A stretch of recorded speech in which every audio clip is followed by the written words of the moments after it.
ទៀងក្តារជាមួយកូនត្រីជាមួយកំពឹសទេណាបងប្អូនហើយបងស្លឹកម្រះព្រៅបងប្អូនឡើងជួយមែនតើណាបងប្អូនសម្លម្ជូរទៀងបងប្អូនថ្ងៃនេះសម្លម្ជូរស្រុកស្រែមកទៀតហើយណាបងប្អូននេះបងប្អូននេះសម្លម្ជូរថ្ងៃនេះគឺម្ជូរទៀងក្តារណាបងប្អូននេះបងប្អូនមានកំពឹសមានអីចឹងទៅបងប្អូននេះត្រីបងប្អូនត្រីស្រែណាបងប្អូនថ្ងៃនេះមានត្រីកញ្ចុះមានត្រីអីចឹងទៅណាបងប្អូននេះមានម្ទេសក្រហមតែអីចឹងទៅបងប្អូននេះថ្ងៃនេះស្លម្ជូរជាមួយអំបិលខ្ចីបងប្អូនណាថ្ងៃអំបិលខ្ចីជាម្ជូរណាបងប្អូននេះគ្រឿងសម្រាប់បងណាបងប្អូនណាហ្នឹងហើយមានម្ទេសស្លឹកក្រូចសើចមានមើមខ្ទឹមបងប្អូនណាហ្នឹងហើយហើយមុខទៀតគឺជា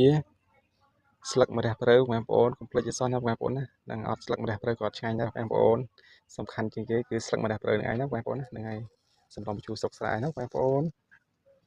នេះបងប្អូនសម្លម្ជូរស្រុកស្រែមកទៀតហើយណាបងប្អូនថ្ងៃនេះសម្លម្ជូរទៀងក្តារជាមួយកូនត្រីជាមួយកំពឹសទេណាបងប្អូនហើយបងស្លឹកម្រះព្រៅបងប្អូនឡើងជួយមែនតើណាបងប្អូនសម្លម្ជូរទៀងក្តារណាបងប្អូនពិតជាឆ្ងាញ់ណាបងប្អូនសម្លស្រុកស្រែយើងណាបងប្អូនហើយកុំភ្លេចត្រួយម្រះព្រៅណាបងប្អូន